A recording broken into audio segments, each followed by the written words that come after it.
Welcome to our Q&A.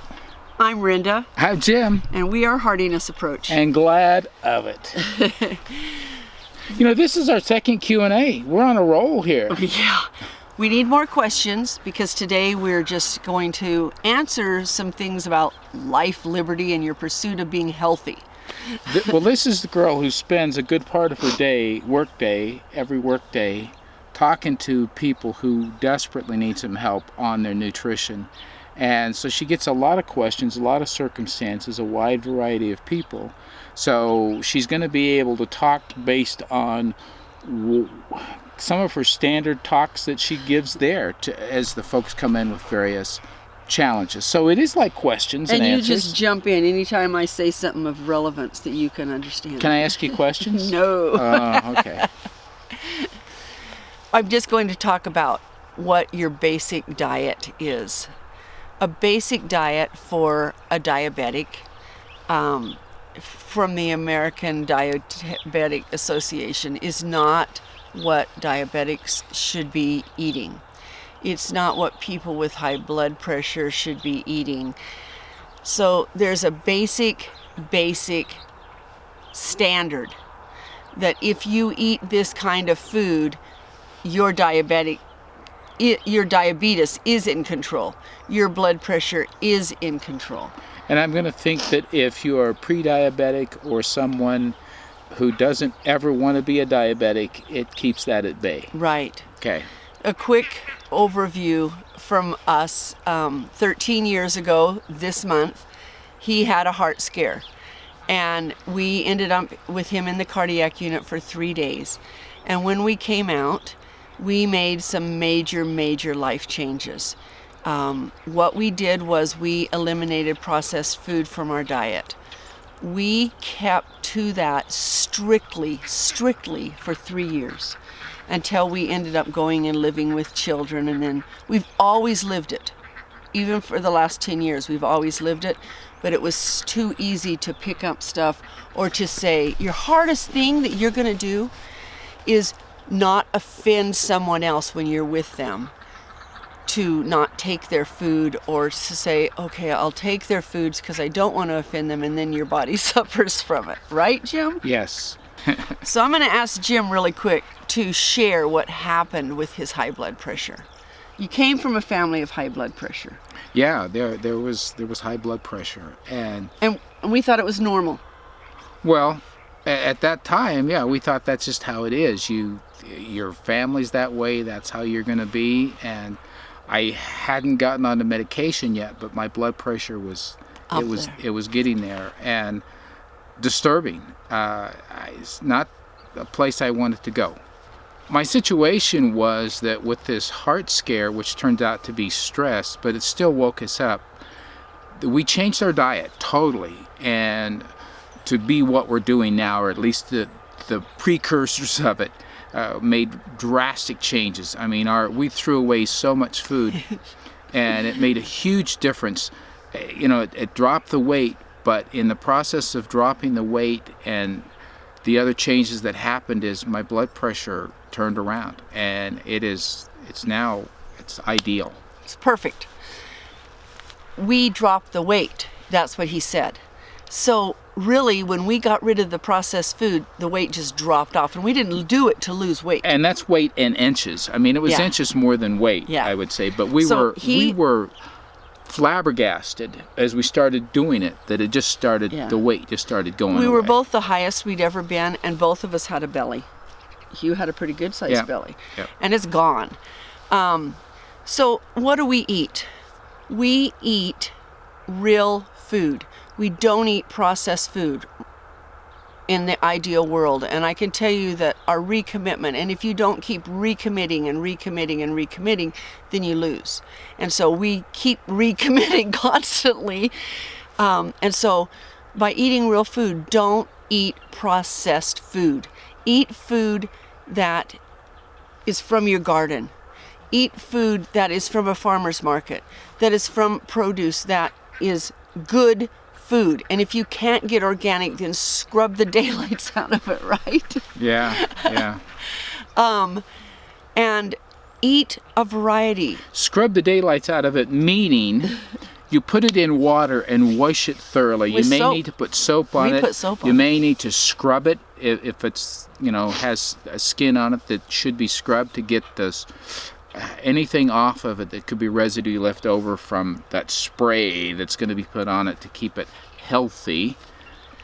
Now, there are so many different diets out there, and most of them can be, you can eat real food on them. Paleo diet, keto diet, which is complete, we don't do the keto diet at all. Vegetarians, vegans have a lot of problems being able to get all of their vitamins and minerals. Maybe right? not problems, a lot of challenges. Challenges. So this isn't negated if you're a vegetarian. It's not negated if you're paleo. Many people have Hashimoto's. Many people have thyroid problems. Many people have gluten sensitivity. So whatever you need to drop out of yours, you can do that by still eating what I'm going to say. So you need to eat a good protein, which is, there's vegetables that are good proteins you have to mix together in order to make complete proteins, and good meat. So you want to eat pasture-raised chickens, grass-fed beef and pork. Know where your meat's coming. What do you always say? Look the farmer in the eye. Yeah, look him in the eye. Ask him the questions. How'd you raise it? What do you feed it? How do you keep it? Is it a clean area? On and on. I can tell you that one of the Q&As coming up, or nutrition spots coming up that I'm going to be talking about, is how to store our vegetables. And I'm not talking about canning or dehydrating. I'm talking about when you bring those home from the store, what do you need to do with them in order to keep them at the highest level of antioxidants and to double or triple your antioxidants by what it is that you get. So that will be coming up in the future. But stay tuned. I want you to eat a good protein and a good carbohydrate. And a good carbohydrate is not donuts, cake, cookies, brownies, bread. That's not a good carbohydrate. We love those things, but it's not. Your good carbohydrate is your starchy vegetables. Potatoes, sweet potatoes, your good fruits. Real food. Good fruits. Good fruits. What's a good fruit? Well, Sorry I asked a question. That's okay. Your lowest glycemic is going to be your berries and your apples. Okay. But there's places for all the fruits in there, but you just need to, especially if you're diabetic, go slow on them. Especially if you're diabetic, go slower on the potatoes. So when you say good fruits, you're talking in terms of a diabetic, that you don't want to overdo on fruits. Any of us shouldn't. Everybody should be able to eat the same. We really should. So most diets, when they talk about fruits and vegetables, it's just like they're an even amount. Right. We eat, you can eat up to 9 vegetables a day. Eat a rainbow. What was on our table last night? It was a rainbow. It really was. It had tomatoes, bell peppers, cabbage, Swiss chard, leeks, onions, mushrooms. That's 7 in one meal that we had.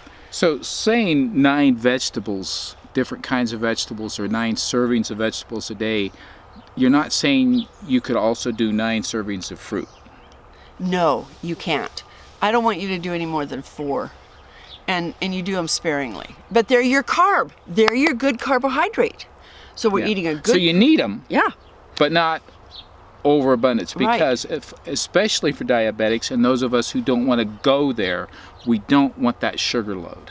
Number 3 is that you're going to eat a good fat. Everybody should know what the good fats are by now and what the bad fats are.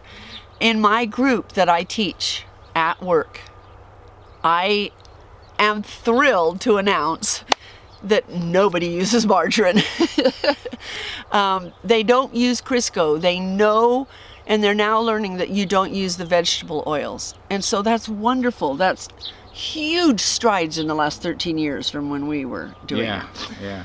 Your good fats are your ghee, which is clarified butter, coconut oil, olive oil.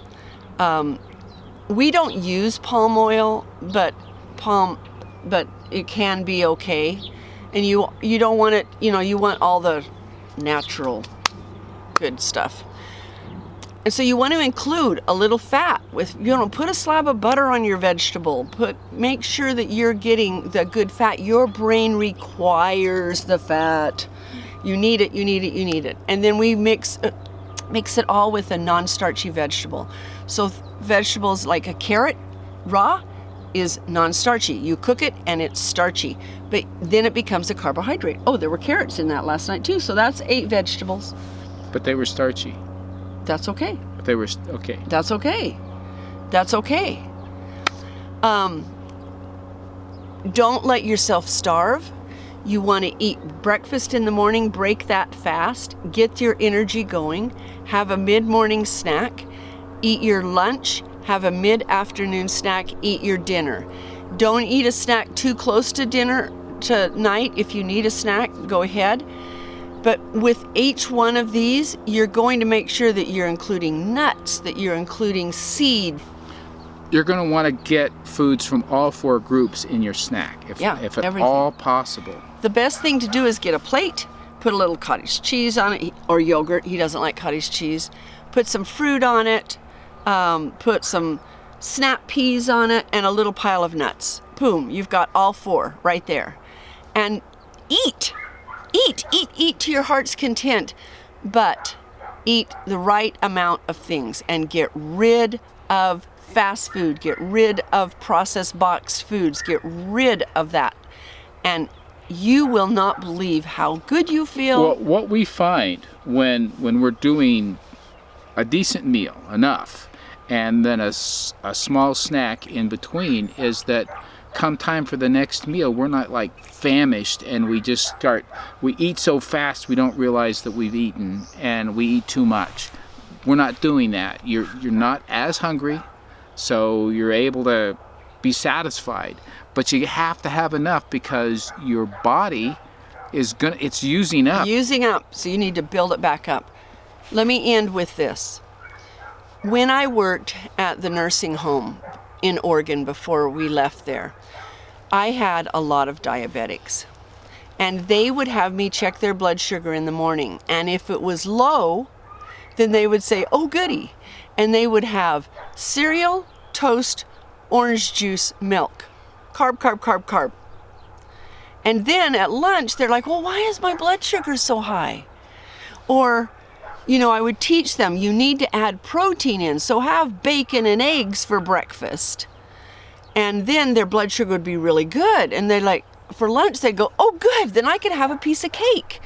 And they couldn't get it in their heads that they just needed to eat right. All the time. So what you don't want to do is have your blood sugar shoot up and then drop down.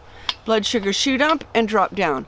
By eating all the 6 little meals a day, your blood sugar stays like this, no matter if you are a diabetic, hypoglycemic, or a normal person with normal metabolism.